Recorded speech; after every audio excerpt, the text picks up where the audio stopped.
So the place we start out here in this video is the docks. Remember this place, because I zoom right past it to kind of show the rest of the canvas of what this island will be. Welcome folks!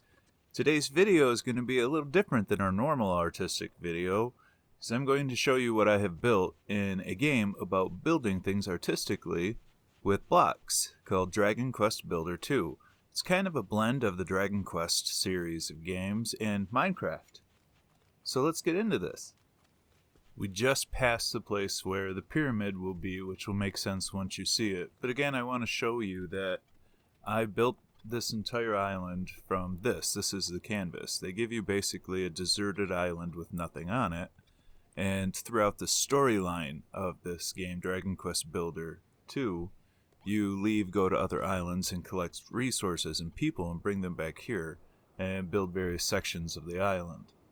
My favorite thing about this game is how it so perfectly marries the concept of building in Minecraft with a classical RPG style. I mean, Final Fantasy, Dragon Quest, typical Square Enix properties in a game. And it does it with its characters in a very chibi style, which makes it even more enjoyable.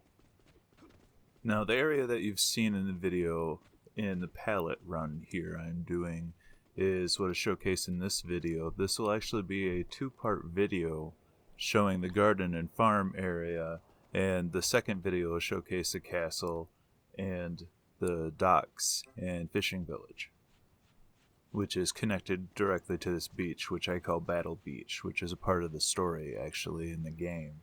It's an area where pirates attack the island, and I went one step further and actually built a fishing village off from it, because much later in the game, they leave their boat behind.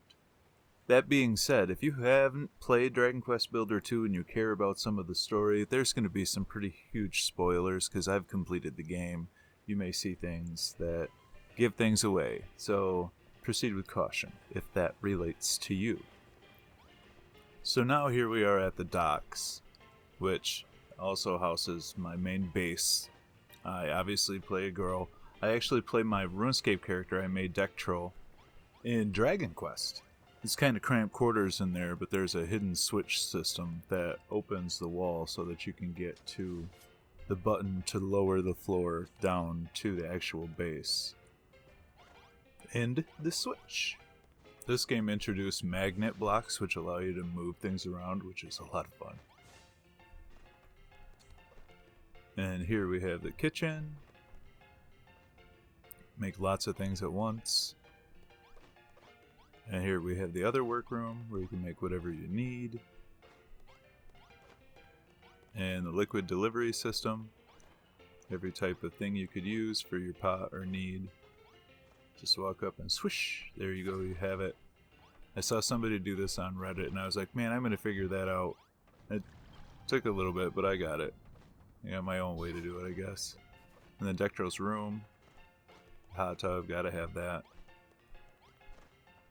And then of course the Horde. If you guys like this, maybe I'll go through this sometime. There's so much stuff in here. All of us do this, at least I assume. If you play games like these where it's a builder game, you have a surplus of things that you're hanging on to.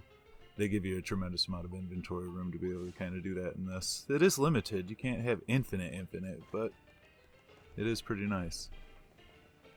So as I showed you before, I started with twigs and sticks and stand, and now you have seen the docks and maybe some things off in the background. And now I've shown you the base. I'll show you where all of my experiments begin and usually die at.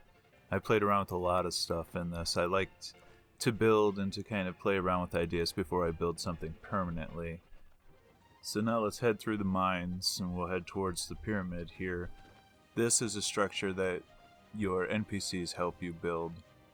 You don't have to build everything. What's really cool is a lot of the stuff that I have built, they do this blueprint system in this game where you can create things and then later create blueprints yourself that your NPCs will help you. The villagers that are here will build it for you as long as you provide them with the materials to do it. I expanded the oasis and built parks in them around the pyramid. That was before I knew of the room limit that is in the game, but it makes sense. You only have so much space and memory. In my Oasis Hotel, this is the most torn down and rebuilt thing in my playthrough. This has lived as so many different places at this point. Now, as you can see, it's not exactly like Minecraft. There are shrubs and things that aren't blocky. It actually resembles the DragonQuest style, which is the other namesake of this particular game. And although you have to build this pyramid in the game, how you build it afterwards, like the minecart building there, as well as the merchant shops you just saw there, and the elevator here that takes us up to the museum that I built on the second floor. This was my very first non-experimental elevator. I collected various things and brought them here as like a museum. I really like the ghosts too. Certain bosses on random islands drop statues of themselves, and that's how I managed to kind of put that museum together. However, there are actually museum rooms, just as these bedrooms that you see here. And then we'll head upstairs here. There's a large bathroom that I've created with multiple stalls. One of the tricks that I used in this game is using those cloth curtain dividers. The NPCs treat it like 2 rooms, but it's really 1. And then we have Babs, her dancing area, and Babs's bar, which Babs is the bunny lady that's running around with me. She's one of my companions right now. But this is her bar, her and her dad work at, and she dances up there with a bunch of the other ladies I got to join the dancing fun here with her. A bunch of the miners live here as well, and some merchants. And a ghoul that helps me make cheese and other types of refreshments. There's public bathrooms. There's downstairs one versus the upstairs one. And there's some of the stalls and weaponsmith and merchant. Why is he running? Huh. And then there you have basically the interior of the pyramid minus the throne room up top, which, if you want to see that in another video, just leave a comment down below. And there's so much stuff to get through. I'm not going to be able to get through everything that I've done. So I'm going to kind of move this along here. Now that I've shown you the pyramid and the docks, I'll head on over to the garden district, which is where our farming takes place. We'll use some minecarts to do it. Whee! I always like the minecart system in Minecraft. It's efficient for getting yourself and your things around. And this game emulates it perfectly and then kind of expands on it with faster minecarts, but not so much in the same respect that in Minecraft there's multiple uses and utilities for different types of minecarts. I went through and decorated most of the minecart to make it seem like it was steam powered in some way. Now here we have the only house that comes with the island that's actually the hairy hermit at the top of the temple there. That belongs to him. We'll talk to him at the end of this video here. It's basically him that gives this island to you. And of course I restored the house and built a forest around it. A house built for her up on a huge platform overlooking the entire garden district. I just got the Oriental expansion and started playing with it.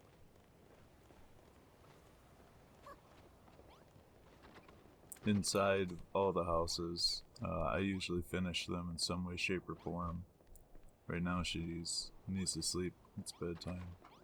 NPCs that live in your village that like where they live and like their bed and their bedroom and stuff, they leave hearts, which are actually favor that you can spend to unlock things and later to buy items instead of having to go collect them. So honestly, while you see so many interesting things here, I didn't go out and get all this stuff. At some point I was like, I'm just going to start buying these things. And these jump pads are awesome. I really like this. I set up an entire jump pad system all around the island. But here you can start to kind of see some of the gardening district here. The farms, and I think that's the cafeteria, the clock tower. The watchtower is the other tall building. There's a temple there, and then Dectro's house up on the top of the hill. And there's a petting zoo in the middle of the place, and some more houses. I also rebuilt the grand tree and the grand stump around the board for this area. Each area has a like scoreboard full of objectives, and in this case I built this giant tree stump because I really like the way that they looked around it, and of course I built in a platform to get up and down really easily. The grand tree was almost exclusively built by NPCs in this area, as well as all the trees around here. While I was out collecting stuff, they were building them, until I realized no one builds anything unless you are in that loaded area. So I was a little disappointed about that, but they got it done all the same. Now here's the party beach. I've got a couple of aquariums that I built out here after I got the aquarium. And then a super jumper! You can kind of see the tree better from here and get a better shot of what's going on over there. You can collect a lot of things after the game too. And I thought, where better to put one of these than our tree? The other thing I find so appealing about this game and games like it in Minecraft is how Legos like it is. But I'll get into that in just a minute. This is the restaurant where everybody comes to eat, and it's the original place where I built my very first major kitchen. It's quite a few ranges that are in there, and the animals actually live really close to the restaurant and not to the farm, if that says anything about this village per se, or the way that I've treated some of the NPCs that are born, because cows give birth and sheep give birth, and here we have the dog's home. You get a special achievement in the game for breeding certain kinds of dogs. So now let's head over to the community bathroom and spa here in the garden district. So nice. And one of the community homes is next here. There's some people that like to live in the hallway.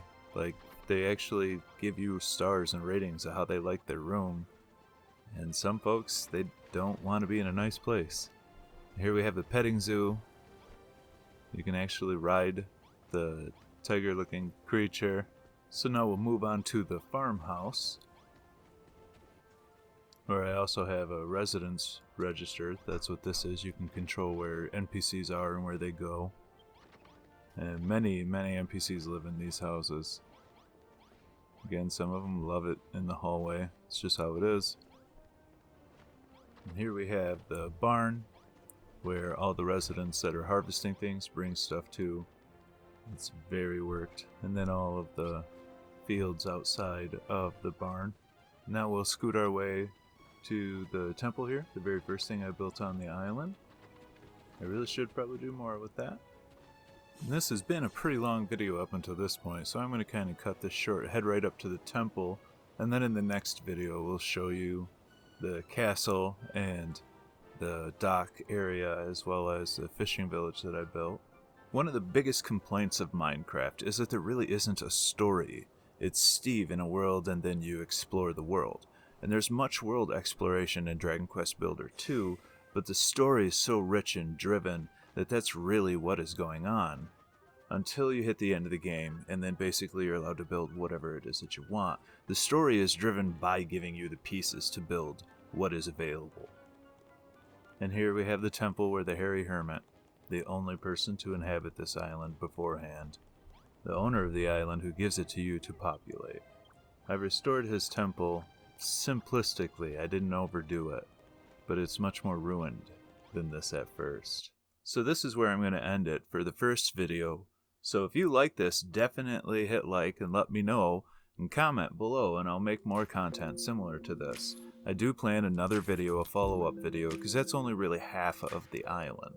If you haven't, subscribe and hit the notification bell and you'll be notified when I release new videos, which are on Sundays. And remember, be kind to one another and use your turn signals.